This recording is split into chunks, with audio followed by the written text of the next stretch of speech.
আলাইকুম ভিউয়ার্স। আমি যেই কথাগুলা বলতেছি অবশ্যই যদি আপনারা মেনে চলেন এবং কি মেনে কাজ করেন অবশ্যই এখান থেকে সফলতা পাবেন। আপনারা ভিডিও ছাড়ার সময় আপনি ১০ টা থেকে ১৫ টা ভিডিও দেখবেন। এরপর ভিডিও ছাড়ার পরে আগে ভিডিও অনেকগুলা ভিডিও দেখবেন, দেখে যদি কমেন্ট করেন সুন্দর, সুন্দর জায়গাতে দৃশ্য নিয়ে ভিডিও করেন, ভিডিওগুলো কমেন্ট করেন তাহলে দেখবেন যে আপনার ভিডিওতে সাজেস্ট ফর দিতে যাবে। আপনারা যদি ভিডিও ছাড়ার পরে যদি আপনি থেমে থাকেন তাহলে আপনার ভিডিওটা সাজেস্ট ফর দিতে যাবে না। কেন? আপনার ভিডিও নোটিফিকেশনটা কেউ পাইলো না।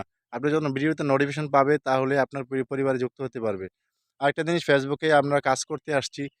অনেকে অনেক কিছু বলবে আসলে কেন করতেছে? আসলে অনেকগুলা বিষয় আছে। আপনারা যদি সবগুলা বিষয় মেনে কাজ করেন, Facebook এ যদি গাইডলাইন মেনে কাজ করেন, প্রতিনিয়ত অ্যাক্টিভ থাকেন তাহলে আপনার পরিবারে একটা অনেক বড় হয়ে যাবে। আরেকটা জিনিস বলতে Facebook এ যেই নতুন, নতুন আপডেটগুলা দিচ্ছে, আপডেটগুলা দিয়ে রাখবেন। অবশ্যই যদি আপনি আপডেটগুলা দিয়ে রাখেন তাহলে আপনার পরিবারটা অনেক বড় হয়ে যাবে। এভাবে কাজ যদি আমরা প্রতিনিয়ত করি তাহলে আপনার ভিডিওটা আমার ভিডিওটা সাজেস্ট ফর দিতে যাবে। ইনশাআল্লাহ আপনারা যদি সুন্দরভাবে ধৈর্য সহকারে কাজগুলো করেন এবং কি ভিডিওগুলা সুন্দর, সুন্দর জায়গাতে দৃশ্যমান ভিডিওগুলা করেন তাহলে আপনার ভিডিওটা সাজেস্ট ফর দিতে যাবে। ইনশাআল্লাহ প্রতিনিয়ত কাজ করতে হবে Facebook এর গাইডলাইন মেনে। গাইডলাইন মেনে কাজ করতে হবে। আনার্জিনাল কিছু দেওয়া যাবে না।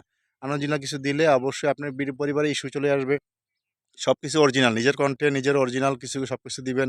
তাহলে আপনার ভিডিওগুলা আ আপনার কোনো সমস্যা হবে না। নিজস্ব কন্টেন্টে যা পারেন, নিজস্ব কন্টে যা পারেন তাই এগুলো কিছু দিলেন, দিয়ে অবশ্যই কাজ করলে অবশ্যই আপনার সুন্দর, সুন্দর কাজ করলে অবশ্যই আপনার ভিডিওটা সাজেস্ট ফর দিতে যাবে। আপনার সুন্দর, সুন্দর জায়গায় ভিডিওগুলা করবেন, সুন্দর, সুন্দর ভিউতে ভিডিওগুলা করবেন।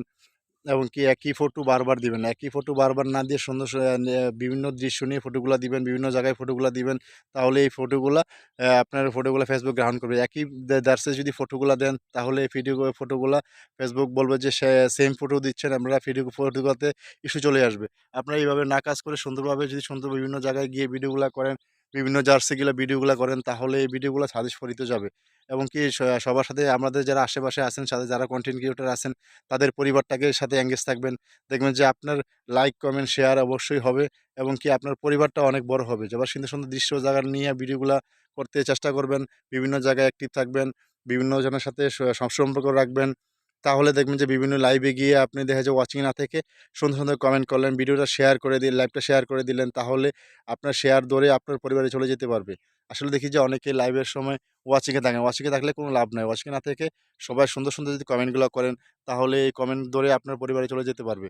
আপনি এইভাবে যদি কাজ করেন প্রতিনিয়ত একটি মাস কাজ করেন তারপর দেখবেন যে আপনার সবগুলো সেটআপ যেটা কনটেন্ট মনিটাইজেশন সেটআপটা আপনারা যদি নাই পেয়ে থাকেন এখন তো ক্রাইটেরিয়া দিয়ে দিছে, ওয়াচ টাইম দিয়ে দিছে রিলসে।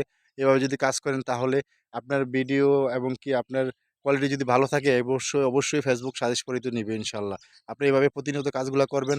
অবশ্যই দেখবেন যে লং ভিডিওগুলো যারা দেখবেন সম্পূর্ণ ভিডিওগুলো দেখে কমেন্ট করবেন। না দেখে কমেন্ট করবেন না তাহলে আপনার ভিউ কমে যাবে। আপনি যদি ভিডিও না দেখে কমেন্ট করেন তাহলে আপনার ভিউ কমে যাবে। যদি ভিডিওটি ভালো লাগে অবশ্যই শেয়ার করে দিবেন ইনশাআল্লাহ।